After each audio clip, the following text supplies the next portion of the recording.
The hurricane tears through the Caribbean with the fury of 140 knots, and Captain Silas Mercer knows his ship has maybe 20 minutes before the mainmast snaps like kindling. 17 years sailing these waters, and he's never seen the sky turn that particular shade of bruised purple.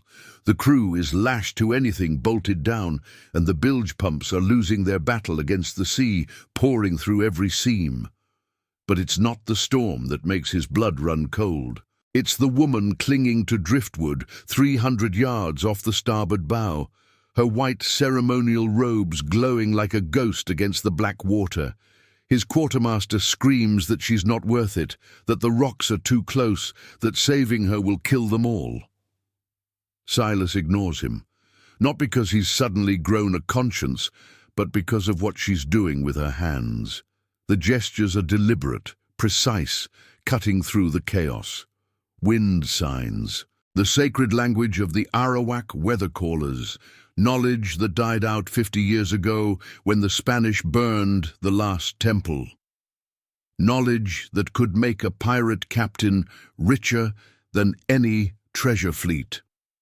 What he doesn't know is that the moment he pulls her from those waves, the woman will become the most dangerous cargo he's ever carried.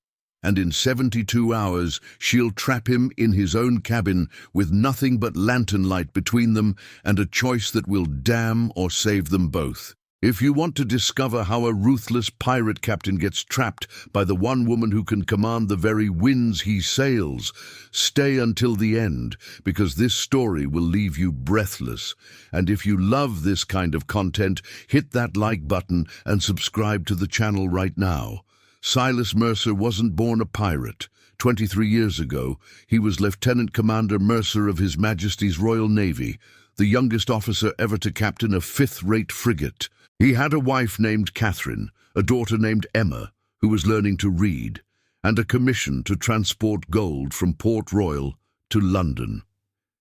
He also had a first mate named William Thorne, who wanted that gold more than he valued 20 years of friendship.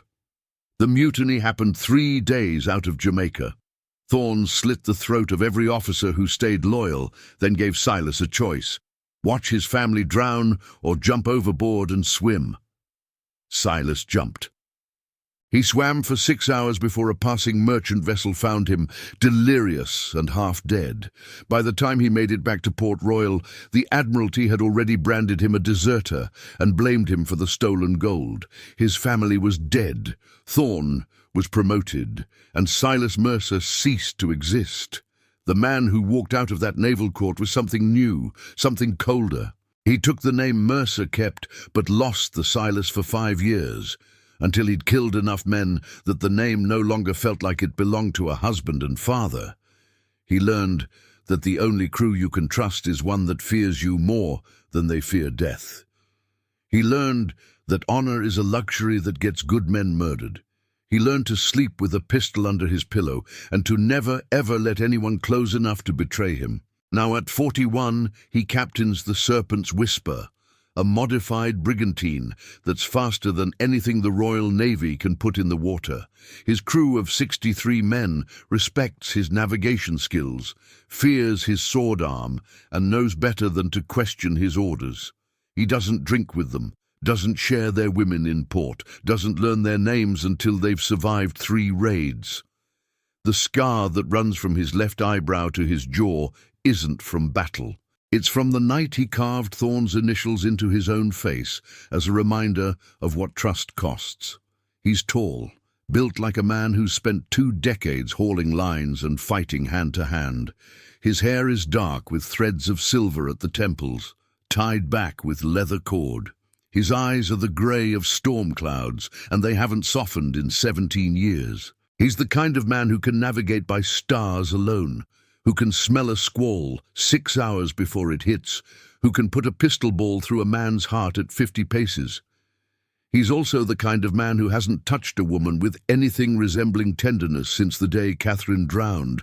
The crew whispers that Captain Mercer doesn't have a heart. They're wrong. He has one. He just buried it so deep that he forgot where to find it, until the storm, until the woman in white. until those impossible hand signs that promise him the one thing every sailor craves, mastery over the wind itself. Hauling her aboard takes 4 men and a cargo net because the waves are trying to rip her back into the deep like the sea itself wants her dead.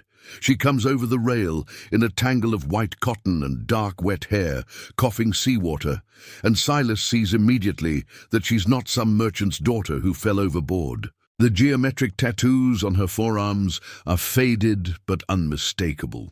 Arawak's sacred marks, the kind that haven't been inked in half a century because the Spanish Inquisition made sure of it.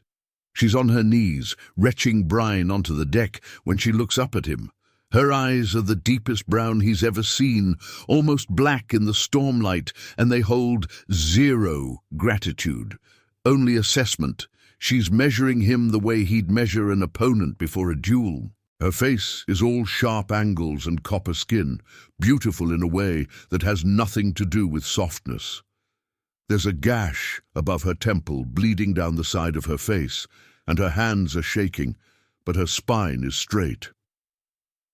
"You're the captain," she says in perfect English, voice raw from salt water. Not a question. "I am. You pulled me out because you saw the wind calling." Also not a question. Silas crouches down to her eye level, aware that his crew is watching this exchange with fascination. The hurricane is already starting to ease, which makes no meteorological sense, unless... "Can you actually do it? Or were you just praying?" Something flashes in her eyes, amusement maybe, or contempt. "Set your course northeast, exactly 43 degrees. Hold it for 1 hour. The rocks are..." 43 degrees, Captain. 1 hour. Unless you'd prefer to explain to your men why you let the only weather caller in the Caribbean drown. Quartermaster Davies is at his elbow, hissing warnings about reefs and currents.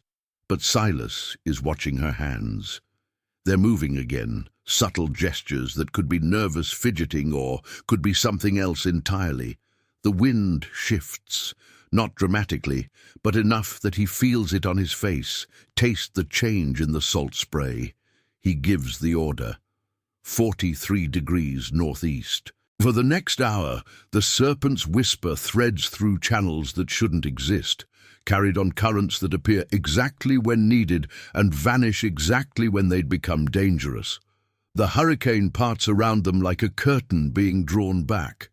By the time they reach open water, every man on deck is staring at the woman like she's either a saint or a devil, and Silas isn't sure which designation terrifies him more. She's standing at the rail now, watching the storm recede behind them, and he notices that she's shivering despite the warm Caribbean air. Shock, probably, or exhaustion. He should throw her in the brig until he figures out what to do with her. Instead, he hears himself say, "You'll take my cabin tonight." She turns, and there's something in her expression that makes his chest tight. "Why did you save me, Captain Mercer?" "You know my name. Every sailor in these waters knows the name of the storm-torn pirate, the man who survived the betrayal of '88 and came back with vengeance in his blood." She steps closer, and he catches her scent beneath the salt and seawater. Smoke and cinnamon and something floral he can't identify. "You didn't save me out of kindness." "So why?" "Because information is more valuable than gold," he says flatly. "And you possess information I want." "The wind calling." "Yes." She smiles, and it's not a friendly expression. "Then we have much to discuss, Captain. But first, I need dry clothes and something to eat. And then..." She pauses, holding his gaze. "Then we negotiate what my knowledge is worth." The way she says negotiate makes something coil hot and dangerous in his gut. He tells himself it's just been too long since he's had a woman. That's all this is. "Davies will show you to my cabin." "You're not coming?" "I have a ship to captain." "Of course you do." She turns to follow Davies, then glances back over her shoulder. "My name is Iona, Captain, in case you were wondering if I had one." He watches her disappear below deck and realizes that for the first time in 17 years, he's wondering about something other than survival, profit and revenge. That should terrify him. It does. 3 hours later, the storm is a memory, and the serpent's whisper is cutting through calm seas under a sky full of stars. Silas has avoided his own cabin for as long as possible, but the ship is secure, the watch is set, and he's exhausted in a way that has nothing to do with the hurricane. When he finally descends the companionway, he finds Davies standing guard outside the captain's door. "She asked for clothes," Davies says quietly. "Gave her one of your shirts and a pair of breeches. She's been silent for the past hour." Silas nods and pushes open the door without knocking. It's his cabin, after all. Iona is standing at his navigation table, wearing his white linen shirt that falls to mid-thigh on her smaller frame, her dark hair drying in waves down her back. She's studying his charts with an intensity that makes him pause. Most people look at navigation charts and see meaningless lines. She's reading them like a holy text. "These wind patterns are wrong," she says without looking up.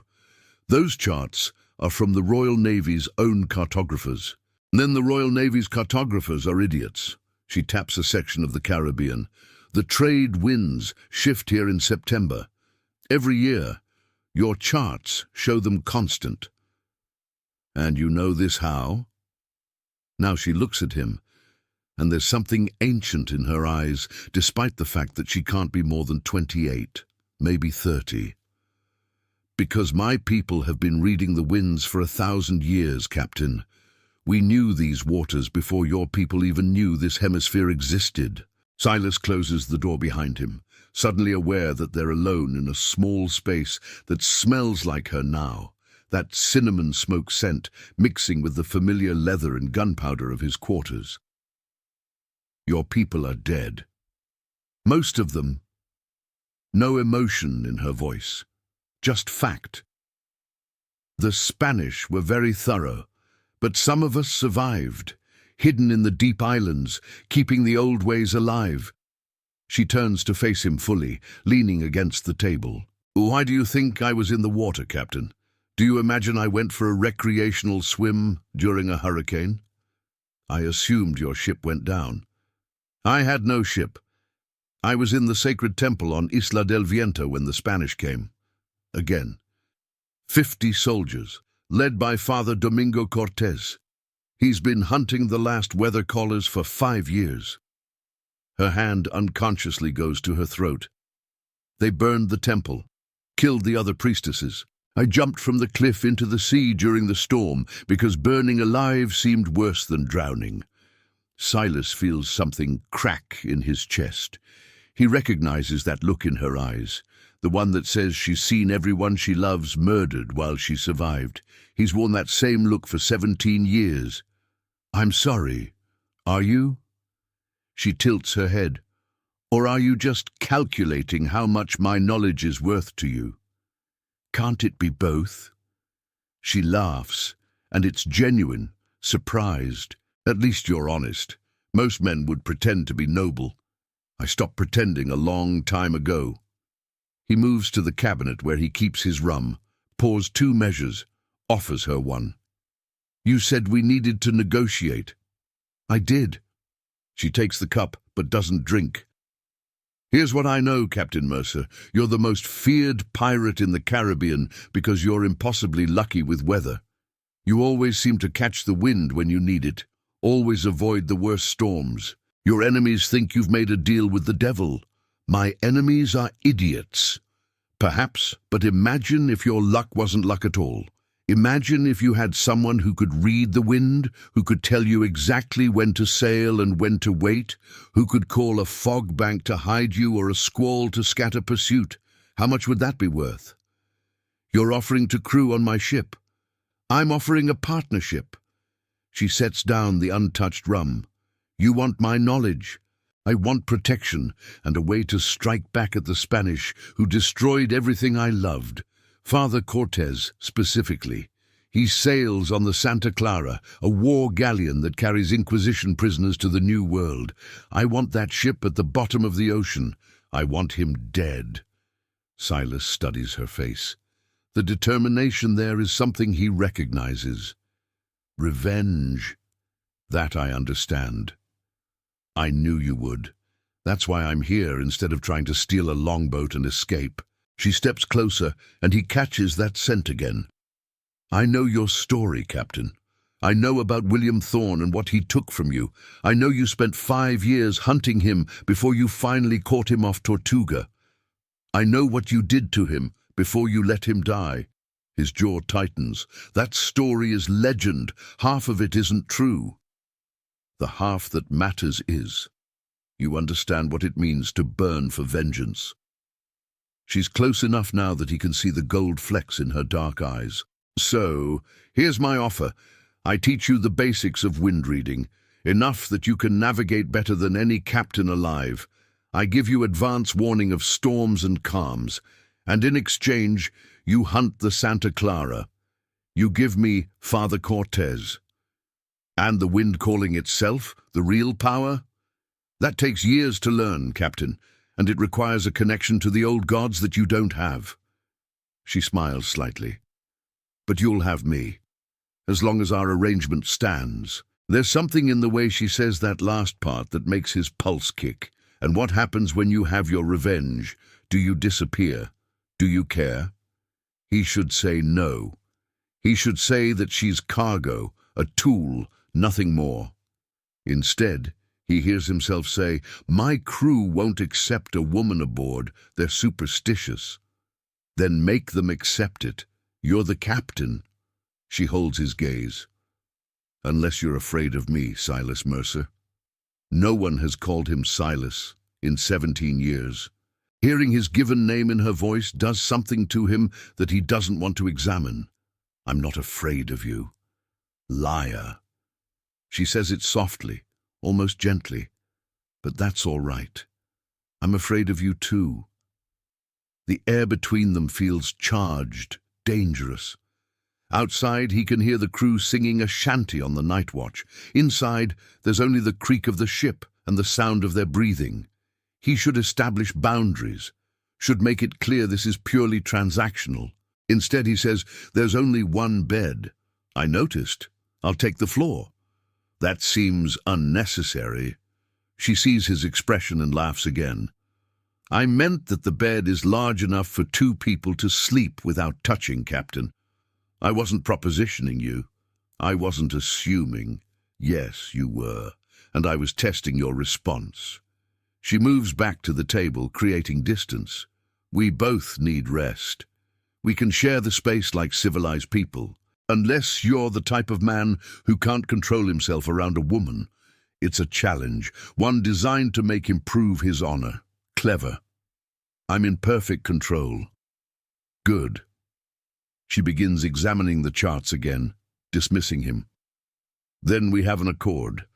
I'll start teaching you wind reading tomorrow. For now, I suggest you sleep. You look exhausted. He is exhausted. But he knows, the moment he lies down in that bed, with her scent all over his cabin, with her just feet away in his shirt, sleep will be the last thing his body wants. Still, he's not about to show weakness. Fine. What he doesn't know, as he removes his coat and boots, as he lies down on his side of the bed with careful distance between them, is that Iona isn't planning to sleep at all. She's planning to wait exactly 3 hours until his breathing deepens, and then she's going to do something that will change everything. But that revelation will have to wait. Dawn breaks with Davies pounding on the cabin door and shouting about sails on the horizon. Silas is awake and armed in seconds, muscle memory from 2 decades at sea. Iona sits up more slowly, and he notices she's still wearing his shirt, her hair wild from sleep, and he forces himself to look away before his crew sees him staring. On deck, the morning sun illuminates 3 ships in pursuit formation, 2 frigates and a galleon, Spanish flags, and they're moving fast. They appeared an hour ago, Davies reports. "Wind's in their favor. We can't outrun them." Iona is beside him suddenly, her hand shading her eyes as she studies the approaching vessels. The center ship, the galleon, that's the Santa Clara. Silas feels his blood go cold. "You're certain?" "I watched her sails for 5 years from the Temple Cliffs. I'd know that ship in my sleep." Her voice is steady, but he sees her hands trembling. "Father Cortez is on that ship." "Captain," Davies interrupts, "they're signaling. They want to parley." "Why would a Spanish war fleet want to parley with us?" Iona answers before Davies can. "Because they're not chasing you, Captain. They're chasing me. Cortez knows I survived the temple burning. He tracked me. How? The wind calling isn't subtle. Every time I use it, anyone trained to feel it knows. Cortez was a weather caller himself before he betrayed his own order and joined the Inquisition." She turns to face him. "He felt me save your ship last night. He knows I'm here." The crew is gathering now, 63 men watching their captain for orders. Boatswain Harris steps forward. "Captain, we can't fight 3 warships, and if they're hunting him—" He doesn't finish, but the implication is clear. "Throw the woman overboard. Save the ship." Silas looks at his crew. These are hard men, brutal men, but they're also practical. They signed on for profit and adventure, not for suicide missions against the Spanish Inquisition. If he refuses to hand over Iona, some of them might mutiny. If he gives her up, he loses the strategic advantage she represents. And something else. Something that tightens in his chest when he imagines her in Cortez's hands. "Captain," Davies says quietly, "we all know what the Inquisition does to weather callers. They'll burn her slowly, make a spectacle of it." He pauses. "Not saying we should care, but thought you should know what you're choosing." Silas looks at Iona. She's standing very straight, her chin up, and there's no pleading in her eyes, just acceptance. She's already made peace with whatever he decides. That bothers him more than if she'd begged. "Do you want me to hand you over?" he asks her directly. "Want has nothing to do with it," she replies. "You should do whatever keeps your ship and crew safe. That's what a good captain does." "That's not what I asked." Her jaw tightens. "No. I don't want to burn. I don't want to be tortured. I don't want to give Cortez the satisfaction of breaking me. But what I want is irrelevant." Silas turns to face his crew. "When I pulled her from the water, I made a choice. I don't unmake choices because they become inconvenient." He sees the doubt on their faces. "How many of you were pressed into naval service and deserted? How many were branded criminals for stealing bread to feed your families? How many were sentenced to hang for debts you couldn't pay?" Hands raise slowly.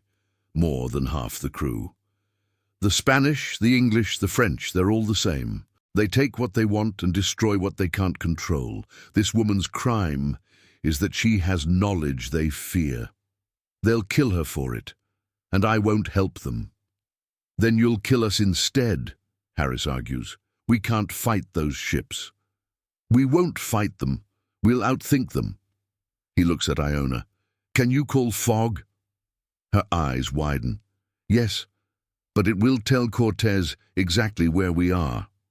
He already knows where we are. The question is, can you make it thick enough that we can disappear inside it? Give us time to change course?" She considers, then nods. "I can, but I'll need to go to the bow, and I'll need absolute silence from the crew." Davies looks skeptical. "Captain, even with fog—" "Do you trust me, Davies?" His quartermaster hesitates, then nods. "With my life, Captain." "Then trust me now." Silas raises his voice. "All hands, prepare to come about on my signal. Absolute silence. Anyone who makes a sound gets thrown overboard." He turns to Iona. "Show us what a weather caller can do." She moves to the bow, and the entire crew watches as she raises her arms and begins the gestures he saw during the storm. Her hands move in patterns that seem almost like dance, and she's chanting something low in a language he doesn't recognize. Arawak, probably, the sacred tongue. For a moment, nothing happens. Then the air changes, becomes heavier, cooler, and fog begins to roll across the water from every direction, thick as wool, swallowing the serpent's whisper in white silence. The Spanish ships disappear from view. So does the sun. So does everything except the immediate deck. "Come about!" Silas orders in a fierce whisper. "Southwest, full sail, silent as death." The crew moves like ghosts, years of discipline taking over. The ship turns, and they slip through the fog bank like a knife through silk. Behind them, Silas hears the Spanish ships signaling to each other, confused and angry, but the sound grows fainter, more distant. Iona collapses at the bow, and Silas catches her before she hits the deck.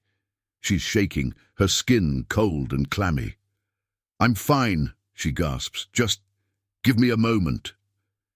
He carries her below deck anyway, ignoring the stares from his crew. In his cabin, he lays her on the bed and pours water. "Drink." She obeys, her hands steadier now. "You chose to protect me." "Why?" "Because William Thorne taught me that some things are worth more than safety," he says quietly, "like refusing to become the monster they tell you to be." She studies his face for a long moment. "You're not what I expected, Silas Mercer." "Neither are you, Iona." He stands to leave, then pauses. "Rest. We'll talk strategy when you're recovered." "Silas?" He turns back. "Thank you. Not just for this. For remembering that you're still human." He doesn't know how to respond to that, so he just nods and leaves. But her words echo in his mind for hours, remembering that he's still human. He'd forgotten that was even an option. Outside the cabin, Davies is waiting. "The crew is talking, Captain. Some are saying we should have handed her over. Others are saying what she did was worth the risk." "And what do you say?" Davies grins. "I say any woman who can call fog out of clear sky is worth protecting. And I say you looked at her the way you haven't looked at anything in 17 years. Like maybe life isn't just about surviving anymore." "You're imagining things." "Am I, Captain?" But Davies is still grinning as he returns to his duties. Silas stands at the rail, watching the fog dissipate behind them, and wonders if maybe his quartermaster is right. Maybe something is changing. Maybe he's changing. And that possibility terrifies him more than any Spanish galleon ever could. What would you do in Captain Mercer's place? Would you hand her over to save your ship, or risk everything for a woman you just met? Tell me in the comments, because his decision is about to change both their lives in ways neither of them can imagine. They have 6 hours of peace. 6 hours where the fog holds and they put distance between themselves and the Santa Clara. Then the wind dies completely. Not a gradual calm, but an instant cessation that leaves the sails hanging limp and the ship dead in the water. Iona appears on deck immediately, her face pale. "This isn't natural," she says. "Cortez is doing this. He's calling a wind void." "Can you counter it?" "Not while maintaining the fog. I have to choose." She looks at the white wall surrounding them. "If I drop the fog, they'll see us immediately. If I keep it, we're trapped here." Silas makes the calculation instantly. "Drop the fog. Give us wind." She nods and closes her eyes, her hands moving in new patterns. The fog begins to thin, wisping away like smoke, and Silas feels the breeze on his face. Not strong, but enough. "Make sail!" he roars. "Move! Move!" The crew explodes into action, but they're too late. As the fog clears completely, the 3 Spanish ships are there, closer than before, much closer. They must have been sailing blind through the fog, gambling on where the serpent's whisper would be.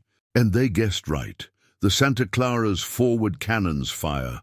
"Hard to port!" Silas grabs the wheel himself, spinning it as the first volley screams overhead.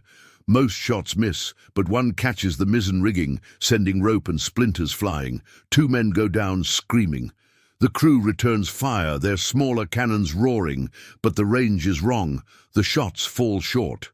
"They're trying to disable us, not sink us," Davies shouts over the chaos. "They want her alive." Another volley. This time the shots are closer, punching holes in the foretopsail. The Serpent's whisper shudders, but keeps moving, the wind, Iona called, pushing them forward. But not fast enough. The frigates are flanking, coming up on either side. If they get caught in a crossfire, it's over. "Iona!" Silas sees her at the rail, her hands moving frantically. "Can you give us more wind? If I give you more, I give it to them too. The wind doesn't choose sides." Her voice is strained, desperate. "I'm trying to create a differential current, but it's not. We're going to be boarded," Harris yells. "Starboard side, they're closing." The frigate on their right is close enough that Silas can see individual sailors on her deck. Grappling hooks fly, catching on the Serpent's rail. Men start climbing. His crew meets them with cutlasses and pistols, and suddenly the deck is a chaos of steel and blood and screaming. Silas draws his saber and a pistol, firing point blank into the first Spanish sailor, who clears the rail. The man drops, and Silas is moving, his blade finding another throat, another chest. This is what he's good at. This is what 17 years has made him. A weapon, nothing more. But then he sees Iona. She's grabbed a boarding pike from a fallen sailor and she's fighting. Not with any particular skill, but with fury and determination that makes her dangerous anyway. She drives the pike into a Spanish soldier's leg, and he goes down howling. Another comes at her from behind, and Silas is there without thinking, his saber taking the man through the ribs. "Stay below!" he roars at her. "I don't take orders!" she shouts back. And there's something wild in her eyes, something that recognizes the battle rage in his own. She raises her hands again, screaming words in Arawak, and the wind changes. Violently, it hits the frigate's sails like a fist, snapping the main yard and sending men tumbling from the rigging. The grappling lines go slack as the Spanish ship is forced away. But the effort costs her. She staggers, and Silas catches her just as a Spanish officer levels a pistol at them both. He spins, putting himself between the gun and Iona, expecting the shot. But Davies is there first. His cutlass takes the officer's hand off at the wrist. The pistol fires into the deck. The officer screams. "Get her below!" Davies commands. "We'll hold them!" Silas doesn't argue. He half carries, half drags Iona toward the companionway as the battle rages around them. Behind them, the crew is pushing the Spanish back, throwing bodies overboard, cutting grappling lines. They're winning this engagement, but barely. And the Santa Clara is still out there, her cannon silent for now, but ready. In his cabin, he lays Iona on the bed. She's breathing hard, her skin feverish. "Using the wind like that. It takes something from you, doesn't it?" "Life force," she gasps. "Every time I call the wind strongly, I give a piece of myself to it, like paying a debt to the gods." She grabs his coat. "You can't let them take me, Silas. Cortez will use me. He'll force me to call wind for the Inquisition, and when I'm used up, he'll burn me anyway. Promise me." "I promise." The words come without thought. "But you're not dying today. Neither of us are." "You can't know that." "Yes, I can. Because I haven't killed Cortez yet, and I keep my promises." She stares at him, something shifting in her expression. "When did this become your fight too? When you made fog appear out of nothing? When you gave your life force to save my ship?" He smooths wet hair back from her face, a gesture that surprises him with its gentleness. "Rest now. I need to finish this." "Silas," she catches his hand. "The Santa Clara has 200 soldiers aboard and 46 cannons. You have 60 men and 12 guns. You can't win a direct fight. Then I won't fight direct." He grins, and it's his old pirate smile, the one that used to make enemy captains surrender without firing a shot. "I'll fight dirty. That's what I was hoping you'd say. Despite her exhaustion, she smiles back. The Santa Clara has a weakness. Cortez is paranoid about fire. There's a powder magazine below the main deck that's poorly ventilated. If you could get a fire arrow into it. You just gave me a way to kill your monster. No, I just gave you the information. You have to do the killing. Her grip tightens. But when you face him, remember, he's not just a priest. He's a weather caller who betrayed everything sacred for power. He'll know tricks I don't. I'll remember. He stands to leave, but she doesn't release his hand. Come back alive, Captain. I'm not finished with you yet. The way she says it makes his heart kick. Is that an order? It's a request from one survivor to another. He nods and leaves before he can do something stupid like kiss her. There's a battle to win first, a ship to save, a revenge to claim. But as he climbs back onto the blood-slicked deck, as he rallies his crew and outlines his insane plan to use fire arrows and suicide tactics against a ship 10 times their size, he realizes something that should terrify him. He's not just fighting for his ship anymore. He's not even fighting for revenge. He's fighting because the thought of Iona in Cortez's hands fills him with a rage he hasn't felt since the day Catherine drowned. And that means she's gotten past his defenses, past the walls he spent 17 years building. That should terrify him. It does, but not enough to stop. The battle ends at sunset with the Spanish in retreat, not because they're beaten, but because Silas did exactly what Iona suggested. He led a boarding party onto the Santa Clara while his crew kept the frigates occupied with cannon fire. 8 men, including him and Davies, went over the rail with fire arrows and whale oil. They never reached Cortez himself, but they did reach the powder magazine.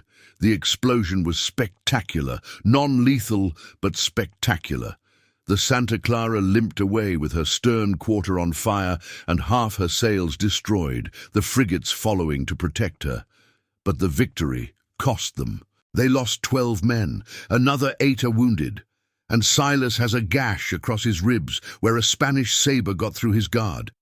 It's not deep, but it burns like hellfire, and it won't stop bleeding.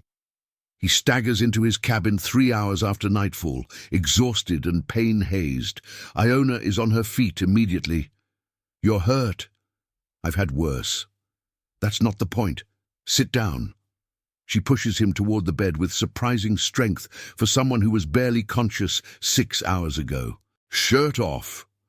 He obeys because he's too tired to argue, and because the authority in her voice reminds him of Catherine.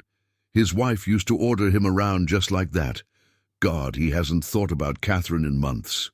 Not with anything except cold grief. But right now, with Iona's hands on his skin, peeling the blood-soaked shirt away from the wound, he remembers what it felt like to let someone care for him. "This needs stitching," she says, examining the gash. "Do you have a needle?" "Left drawer. There's thread and a bottle of rum. Use the rum to sterilize." She finds the supplies and sets to work, efficient and steady-handed. The needle hurts worse than the original cut, but he doesn't make a sound. Just watches her face as she concentrates, the tip of her tongue between her teeth, her dark eyes focused. There's blood under her fingernails, Spanish blood. She killed men today. For him. "You didn't have to fight," he says quietly. "You could have hidden below." "I don't hide." She pulls the thread through, ties it off, moves to the next stitch. "I spent 5 years hiding while the Spanish hunted my people. I'm done hiding." She glances up at him. "Besides, you were going to die without me helping. That wind shear that hit the frigate, that was the only reason they didn't overwhelm your deck crew." "Thank you." The words feel inadequate. "For the wind, for fighting, for this." He gestures at the stitching. "You're welcome." "For all of it." She finishes the last stitch and ties it off, then reaches for the rum bottle. "This will hurt. I know." But when she pours the alcohol over the wound, he hisses through his teeth, his hand automatically grabbing her wrist. Not hard, just needing something to hold on to. She doesn't pull away, just sets the bottle aside and covers his hand with her free one. You did it. You drove them off. Cortez won't chase us again tonight. Maybe not for days. He'll come again, though. Yes, he will. She sits beside him on the bed, still holding his hand. That's the thing about obsession. It doesn't stop until one of you is dead. You're speaking from experience. So are you. He looks down at their joined hands. Hers is smaller, darker, marked with the sacred tattoos. His is scarred and calloused and stained with 17 years of violence. They shouldn't fit together, but somehow they do. I killed William Thorne in 1693, he says, surprising himself. Caught him in Tortuga, ran his ship onto the rocks and boarded while his crew was still trying to recover. By the time I reached his cabin, he knew who I was, what I'd come for. What did you do to him? Do you really want to know? Yes. I made him watch while I burned his ship with his crew still aboard. Then I told him about Catherine and Emma, how they drowned, how long it took, how much they suffered. His voice is flat, emotionless.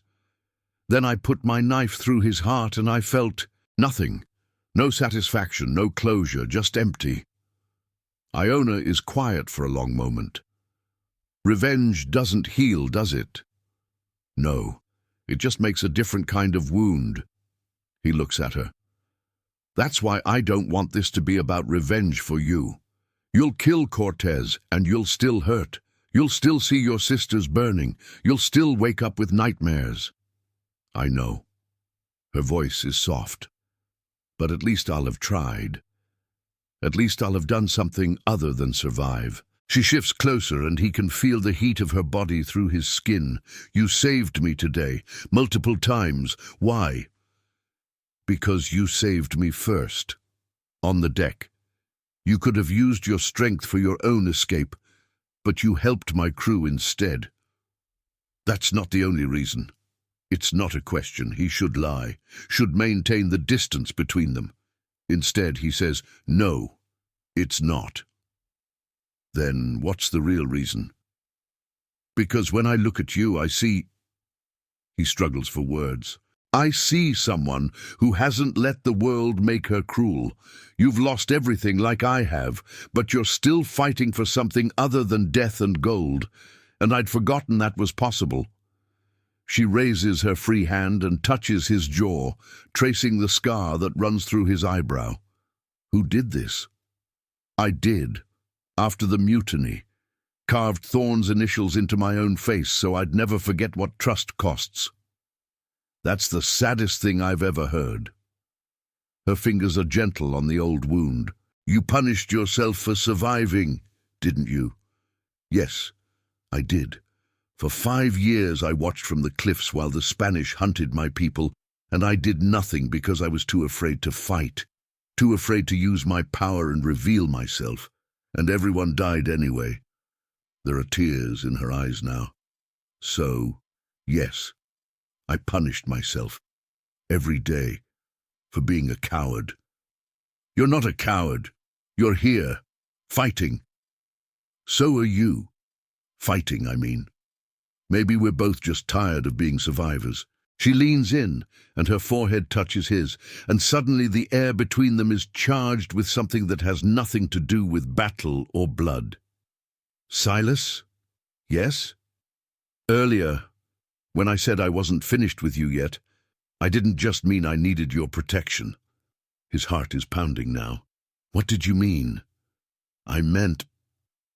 She pulls back just enough to look in his eyes. I meant that when I look at you, I see someone who makes me remember what it's like to feel something other than grief and rage, and that terrifies me. But I don't want it to stop. He should be the responsible one, should remind her that she's vulnerable, exhausted, traumatized, that he's a pirate with nothing to offer except violence and survival, that this is a terrible idea. Instead, he cups her face in his palm and says, "It terrifies me too." Good. She closes the distance and kisses him. It's not gentle. Nothing about them is gentle. It's desperate and fierce and tastes like salt and blood and rum. His hands tangle in her hair, and hers dig into his shoulders, careful of the fresh stitches, but demanding nonetheless. They break apart, gasping, and she's looking at him with something wild in her eyes. "This is a bad idea," he manages. "Terrible," she agrees. "We barely know each other. We know the parts that matter. We know what loss feels like, what it costs to keep fighting." She kisses him again, briefer this time. "We know that we're both tired of being alone." He can't argue with that, doesn't want to argue with that. So he just pulls her closer and lets himself feel something other than rage and emptiness for the first time in 17 years. And when they finally lie down together, her head on his chest, his arm around her shoulders, it's not about passion or possession. It's about two broken people remembering what it feels like to not be alone in the dark. Outside, the crew sings shanties and tends the wounded. The stars wheel overhead. The Caribbean wind pushes them south. And in the captain's cabin, Silas Mercer sleeps without nightmares for the first time since 1688. He doesn't know it yet, but in 72 hours, everything will change again. Iona will lock this cabin door and hide the key, and he'll have to make a choice that will define the rest of his life. But for now, for this moment, there's only peace. 3 days of perfect sailing. 3 days where Iona teaches him the basics of wind reading, where she shows him how to see the subtle signs in cloud formations and wave patterns.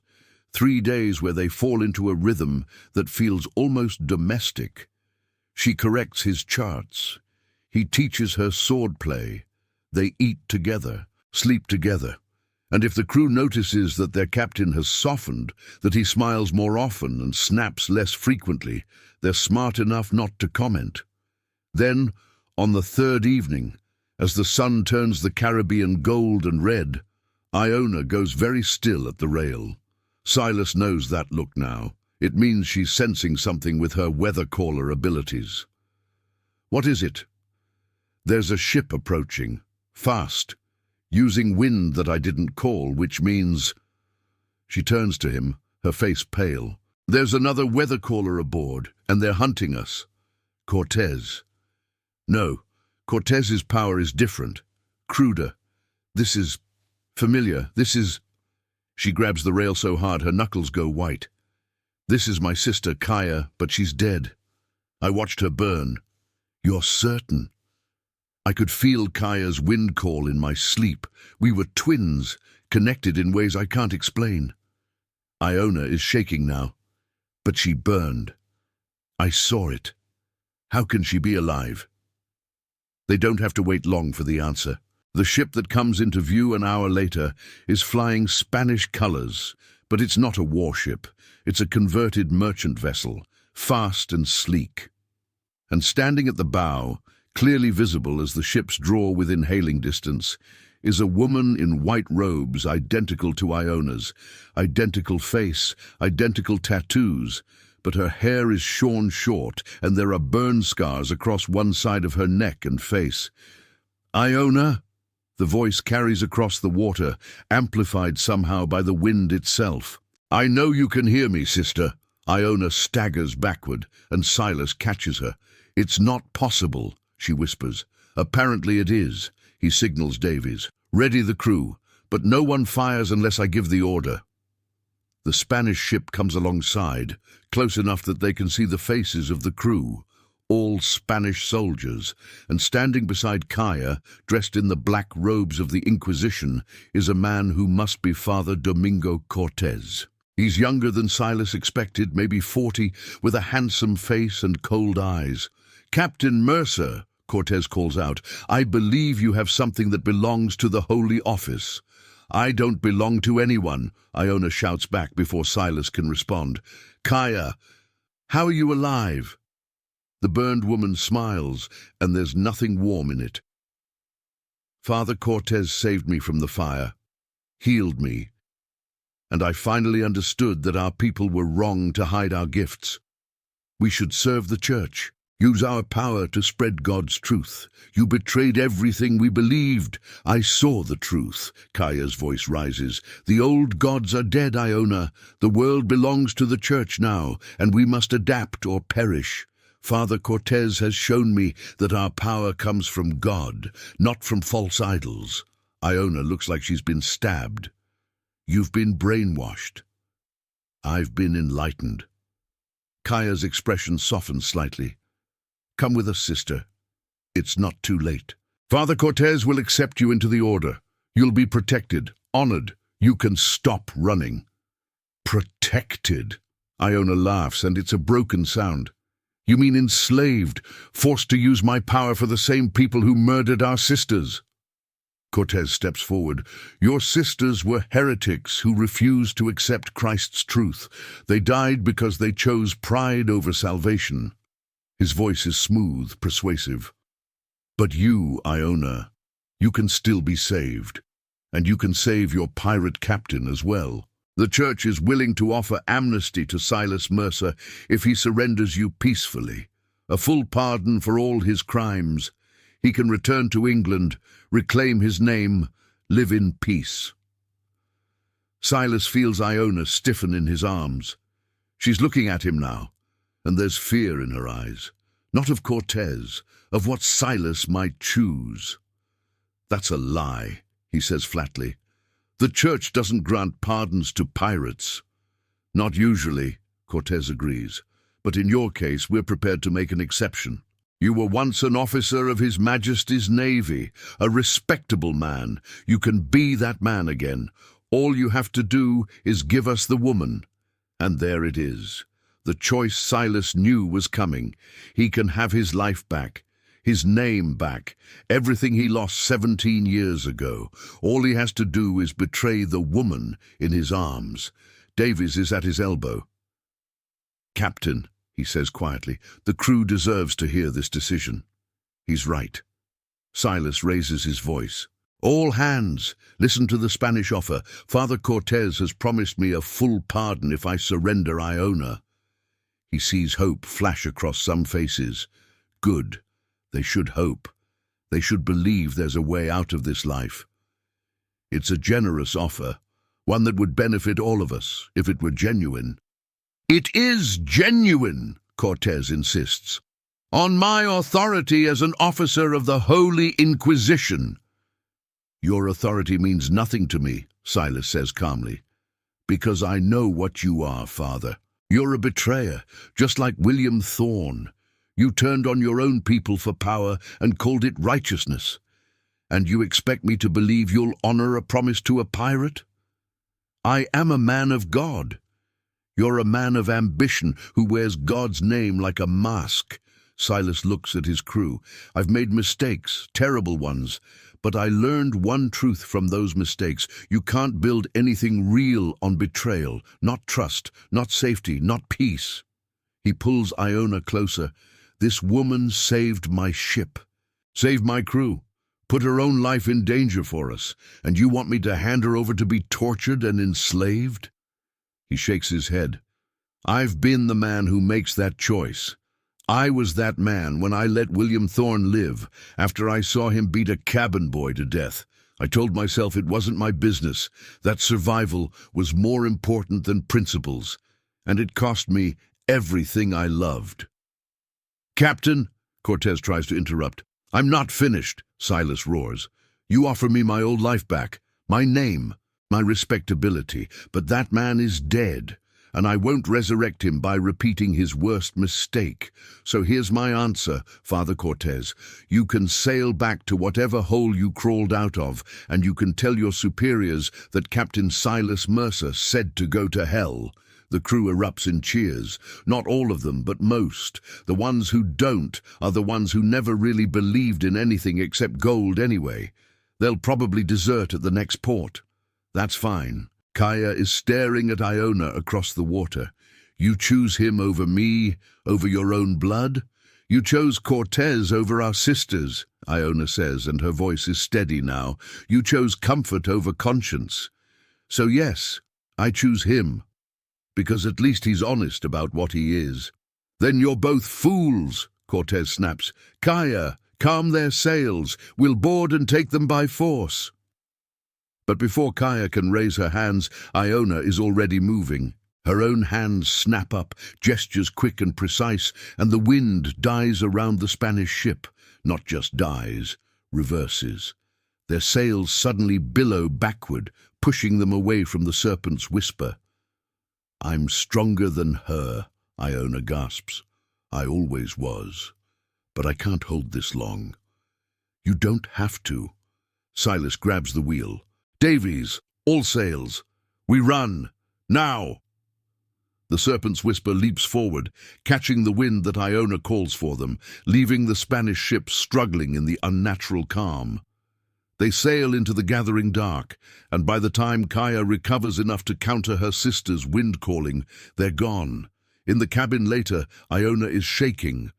Not from exhaustion this time, from grief. My sister. My twin. I thought she was dead and it broke me, but this is worse. She's alive and she's become everything I hate. I know. Silas holds her while she cries. I'm sorry. You gave up a pardon for me. I gave up a lie for the truth. He tilts her face up. I don't want my old life back. That man failed everyone who trusted him. I'd rather be a pirate with you than a respectable coward without you. She kisses him fiercely. You're not a coward. You never were. Maybe, but I'm done pretending I don't care. About you, about this. He gestures vaguely at the cabin, the ship, the life they're building. Whatever this is, it's real, and I'm not giving it up. Neither am I. She pulls back, wiping her eyes. But we have a bigger problem now. Cortez knows where we are. Kaya can track me through the wind. They'll keep hunting until one of us is dead. Then we hunt them first. Silas, you wanted Cortez dead. So did I. Now we have even more reason. He turned your sister against you. He's using her power to hunt us. We end this, or we spend the rest of our lives running. He cups her face. And I'm tired of running. So am I. She takes a shaky breath. Okay, we hunt. But it won't be easy. Cortez has resources we don't, ships, men, the backing of the church. We have something he doesn't. What? We have nothing left to lose. That makes us dangerous in ways he can't imagine. She nods slowly. There's a place, Isla de los Huesos, the Island of Bones. It's a sacred place for weather callers. Neutral ground where no violence is permitted by tradition. If I can get Kaya there, I might be able to reach her, remind her who she really is.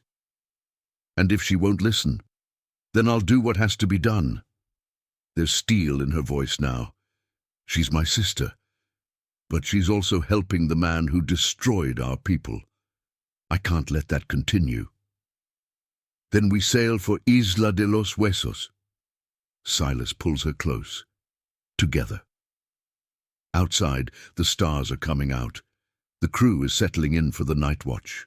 And somewhere behind them, Father Cortez and Kaya are plotting their next move. But in this moment, in this cabin, Silas Mercer and Iona are not alone. They're not broken. They're not running anymore. They're hunting. And God help anyone who gets in their way. The voyage to Isla de los Huesos takes 4 days of hard sailing, 4 days where Iona teaches Silas every wind-calling technique she knows, pushing him to feel the patterns in the air even though he'll never have her power. 4 days where they plan and argue and make love and prepare for what might be their last fight.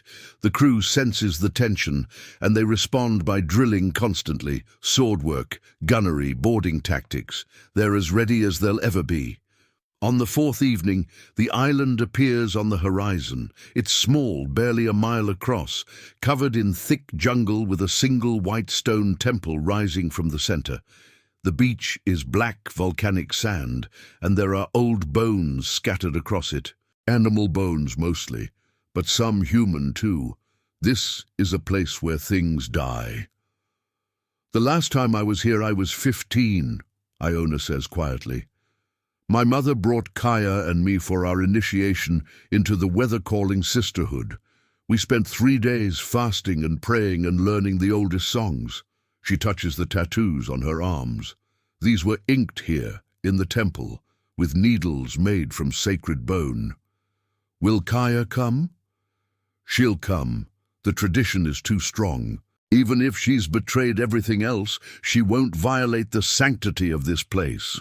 Iona looks at him, but Cortez will wait offshore with his ship, and the moment we leave the island, he'll attack. Then we don't leave. Silas has been thinking about this for 4 days.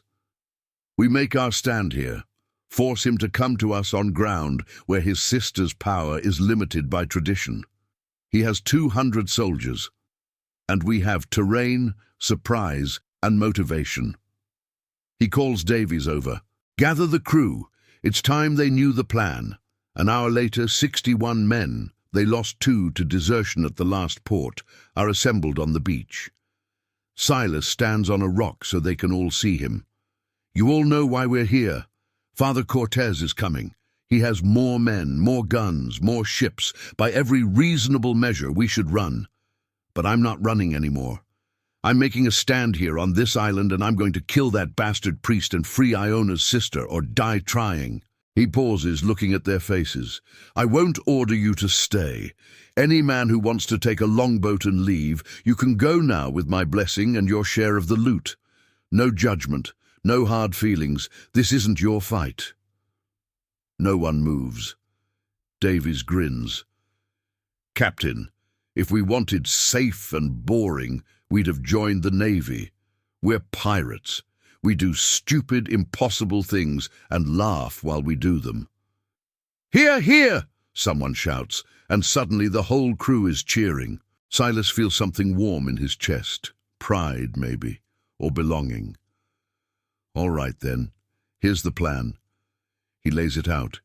They'll set traps throughout the jungle. Pitfalls, spike strips, tripwires connected to shotgun barrels loaded with nails. They'll position sharpshooters in the trees with muskets. They'll use the temple as a fortress if needed, and Iona will challenge Kaya to a weather-caller's duel inside the sacred space, where tradition demands no one else can interfere. It's a mad plan, Harris admits. All the best plans are, Silas replies. They work through the night, transforming the jungle into a killing ground.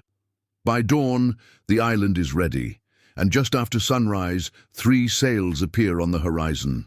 The Spanish are here. In the temple, Silas finds Iona kneeling before an ancient stone altar, praying in Arawak. He waits until she's finished before speaking. Are you ready? No, but I'll never be ready to fight my own sister. She stands, turning to face him. If something happens to me, nothing will happen to you. Silas, listen. She takes his hands. If I die today, I want you to know that these past days with you have been the first time I felt truly alive since the temple burned. You gave me something to fight for beyond revenge. You reminded me that there's still beauty and tenderness in this brutal world. He pulls her into his arms, holding tight. You did the same for me. I was a ghost before you, a dead man who just hadn't stopped moving yet.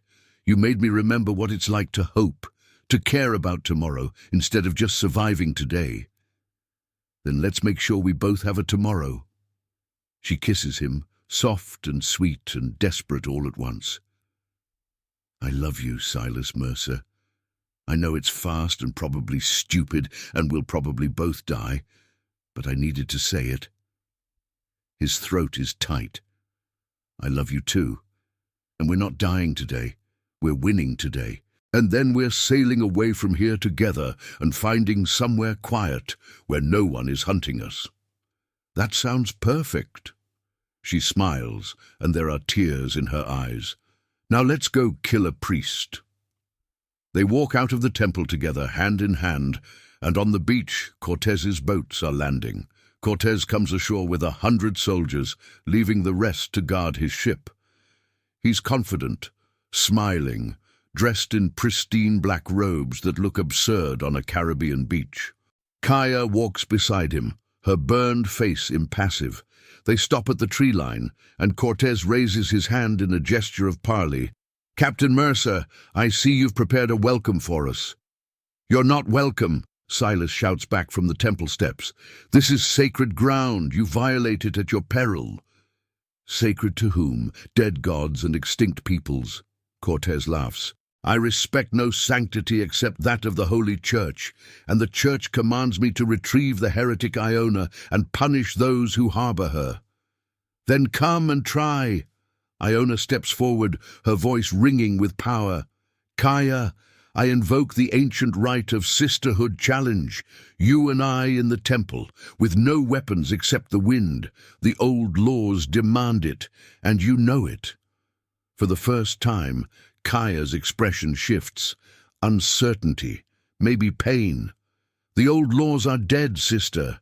"Then you're a coward as well as a traitor.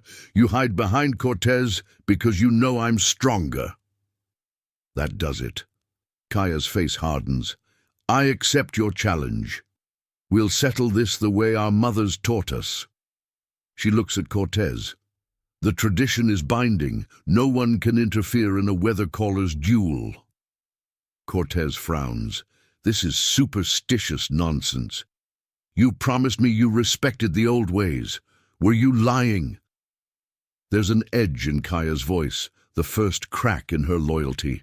"Of course not," Cortez says smoothly. "Very well, you have 1 hour.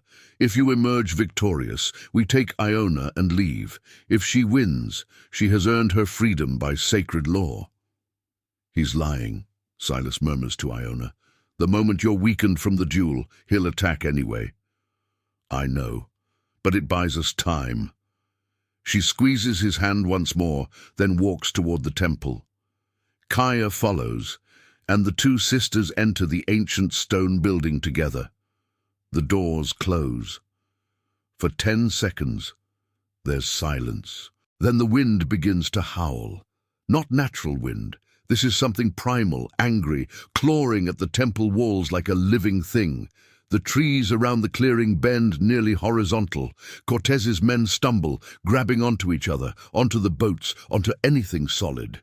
The Spanish priest is shouting orders that no one can hear over the roar. "Now!" Silas signals his crew.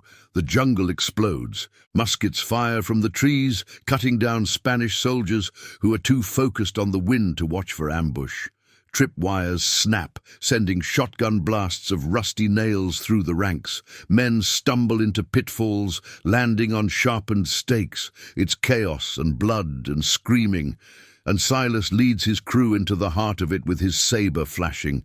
He finds Cortez trying to rally his men, and their eyes lock across the beach. "You!" the priest snarls. "This is your doing." "No, this is yours." Silas advances. "You created this fight when you decided power was worth more than honor." Cortez draws a rapier, surprisingly skilled for a priest. "I was a weather caller before I saw the light of God. I could have been like Iona, living in poverty and fear. Instead, I chose elevation, purpose." He attacks, the rapier quick as a snake, and Silas barely parries. "You call me a traitor, but what are you? A failed naval officer who became a criminal." "I'm a criminal who admits what he is." Silas beats aside another thrust and riposts, forcing Cortez backward. "You wear righteousness like a costume. You torture people and call it salvation. You steal power and call it God's will. And you're any better. How many men have you killed, Captain? How much blood is on your hands? All of it earned." Silas's blade finds flesh, cutting across Cortez's sword arm. The priest cries out but doesn't drop his weapon. "I never pretended to be holy. I never used God's name to justify my sins." They fight across the black sand, blades ringing, both bleeding now. Around them the battle rages. Silas's crew is outnumbered, but fighting with desperate fury, and the traps are evening the odds. Bodies litter the beach, Spanish and pirate both. Davies is dueling with 3 soldiers at once, somehow holding them all off. Harris has commandeered a Spanish pistol and is methodically shooting officers. Then the temple doors explode outward. Iona and Kaya tumble onto the steps, both bleeding from a dozen cuts, both gasping. They're locked together, hands clasped, and the wind around them is a visible thing now, a spiral of force that tears at their clothes and hair. Kaya is chanting in Latin. Iona is answering in Arawak. Their powers are matched, perfectly balanced, tearing at each other and at the world around them. Kaya, Iona screams over the wind. Remember who we were. Remember Mother's songs. Remember the night we danced in the rain and called lightning together. That girl is dead. Kaya shoves Iona backward and her sister hits the temple wall hard. She burned in the fire. I'm someone new now, someone stronger. You're enslaved. Iona struggles to her feet, blood running from a cut above her eye. Cortez owns you. You think he cares about you? You're a tool to him, nothing more. He saved me. He's using you. Iona raises her hands again, and the wind howls louder. I won't let him. I won't let you destroy yourself for his ambition. The two sisters clash again, wind against wind, and the force of it knocks Silas and Cortez apart. The Spanish priest lands hard, his rapier skittering away across the sand. Silas keeps his footing and stalks toward him, saber ready. It's over, Cortez. You've lost. Your men are broken. Your weather caller is fighting for her soul, and I'm going to kill you. Cortez laughs, bloody and wild. Kill me then, but you'll never escape the church. They'll send others. They'll hunt you until you're dead or in chains. Maybe, but they'll send them without you leading them. Silas raises his blade. Stop! Kaya's voice cracks like thunder, and suddenly the wind dies. Everyone freezes. The burned woman is standing alone on the temple steps, holding Iona in her arms. Iona is unconscious, bleeding, but breathing. Stop the killing. All of it. Kaya! Cortez tries to stand. No. Kaya's voice is different now, softer, more like the girl Iona described. I remember, Father. I remember what you promised me. You said I'd be honored, respected, protected. But all I've been is your slave, your weapon. And you were going to let me kill my own sister because it suited your purposes. She's a heretic. She's my family, the only family I have left. Tears are running down Kaya's burned face. I was wrong about everything. The old gods aren't dead. I felt them in the temple just now. They spoke through my sister's wind calling, and they reminded me who I really am. She gently lays Iona down and steps toward Cortez. I'm done serving you. You ungrateful... Cortez pulls a hidden pistol from his robes and fires. The shot takes Kaya in the chest.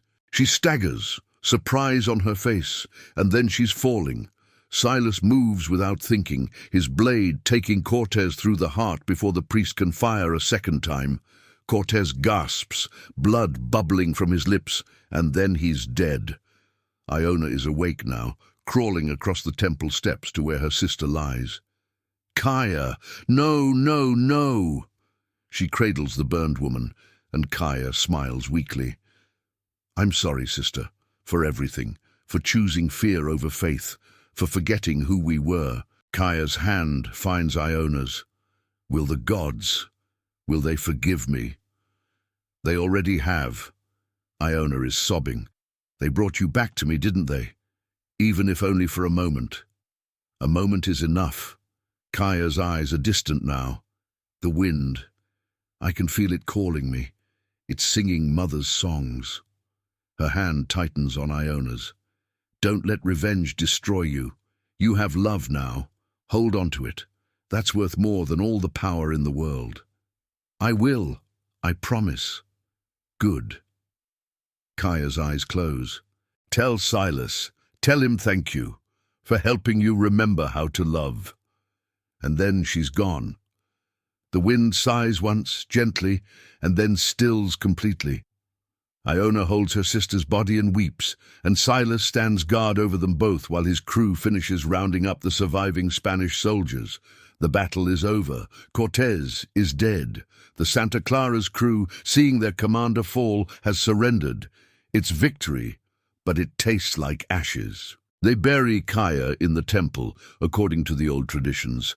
The crew helps dig the grave, and even the Spanish prisoners contribute, because something about the place demands respect. Iona performs the death rites in Arawak, her voice strong despite her grief, and when she's finished, the wind carries a scent of cinnamon and rain. A blessing, she says. The gods have welcomed Kaya home. The Spanish prisoners, they maroon on a nearby island with enough supplies to survive until a passing ship finds them. Silas could kill them, probably should by pirate logic, but he's tired of death. They've seen enough of it to last a lifetime. The Santa Clara they burn. Iona needs the closure of watching that ship sink into the deep, and Silas holds her while the flames consume the vessel that carried so much pain. 3 weeks later, they're anchored off a small island that doesn't appear on any chart. It's green and lush and uninhabited, with a natural harbour that could hide 3 ships. The crew has voted to make this their base, at least for a while.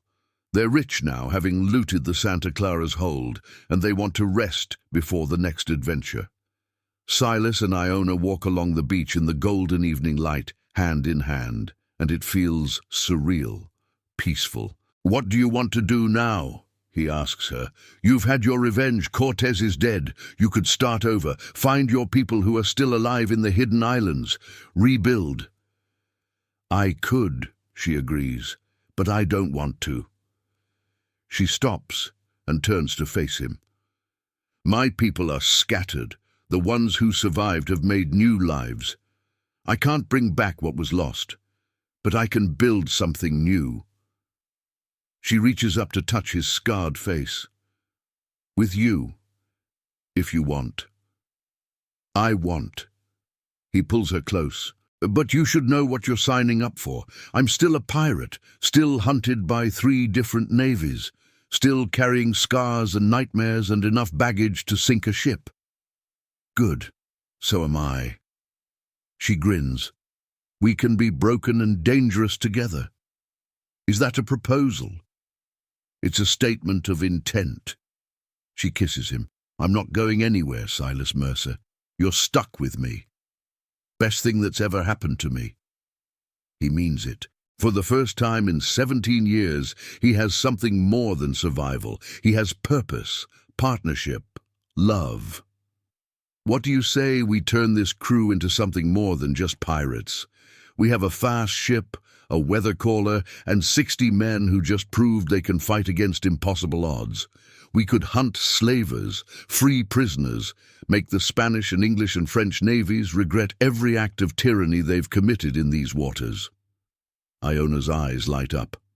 "Righteous pirates. I like it. It won't be easy. We'll make powerful enemies. We already have powerful enemies. Might as well earn it." She laughs, and the sound is full of joy. Real joy, not the bitter kind. "Besides, you promised me quiet. This doesn't sound quiet. I lied. Pirates do that." "Good thing I like pirates, then." She kisses him again, longer this time, and when they break apart, she's smiling. "We'll need a new name for the ship, something that reflects what we're becoming." "What about the storm's blessing?" Silas suggests, "in honor of the hurricane that brought us together." "Perfect."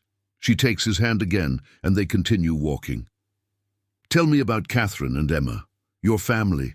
I want to know about them." Silas hesitates, then realizes he wants to tell her. For 17 years he couldn't speak their names without choking on grief. But now, with Iona beside him, he finds the words. Catherine was a teacher's daughter, smart as hell and twice as stubborn. She didn't want to marry a sailor, but I wore her down with charm and persistence. He smiles at the memory. Emma had her mother's eyes and her father's recklessness. She was 4 years old and already climbing the rigging when we visited ships in harbour. They would have liked me, I think. They would have loved you. And he knows it's true. Catherine would have approved of Iona's strength.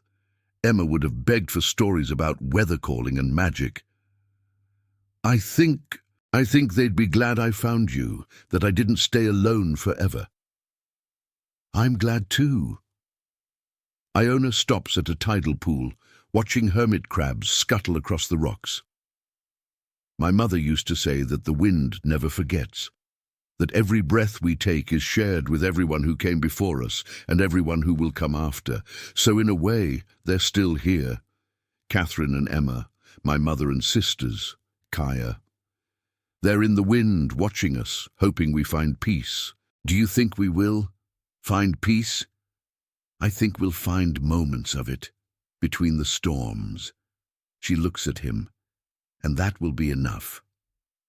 He realizes she's right. He'll never be fully healed. Neither will she. But they can be happy anyway. They can build something worth protecting. They can honor their dead by living fully. That night, as they lie together in the captain's cabin of the ship they've rechristened the Storm's Blessing, Iona traces the scars on his chest. Tell me about this one. Knife fight in Tortuga, 1692. I was drunk and stupid. And this one? Musket ball, Port Royal raid. The shot went clean through. And this one? She touches the scar over his heart. The newest one, from the battle on the beach. That one you gave me. I didn't. Yes, you did. You made me remember what it's like to have a heart that can be hurt. You broke through 17 years of armor, and it scared me more than any blade. He covers her hand with his. But I'm glad you did. Because this, us, it's worth every scar I've earned and every one I'll earn in the future. I love you, Silas Mercer, storm-torn pirate, protector, partner.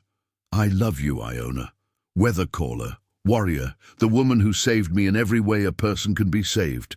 Outside, the crew is singing shanties under the stars. The wind carries the scent of salt and adventure. And in the captain's cabin, two survivors who became lovers, who became partners, hold each other and dream of tomorrow. They have enemies still. Challenges ahead, storms to weather, but they'll face them together, and that makes all the difference. The storm-torn pirate saved an island priestess for wind law. Under lantern light, she locked the cabin door and taught him that some treasures are worth more than gold or power or revenge. She taught him that love is the greatest adventure of all. And he sailed into that adventure willingly, gratefully, knowing that with her beside him, no storm could ever break him again. If this story of love, redemption, and adventure on the high seas touched your heart, you won't want to miss what happens next.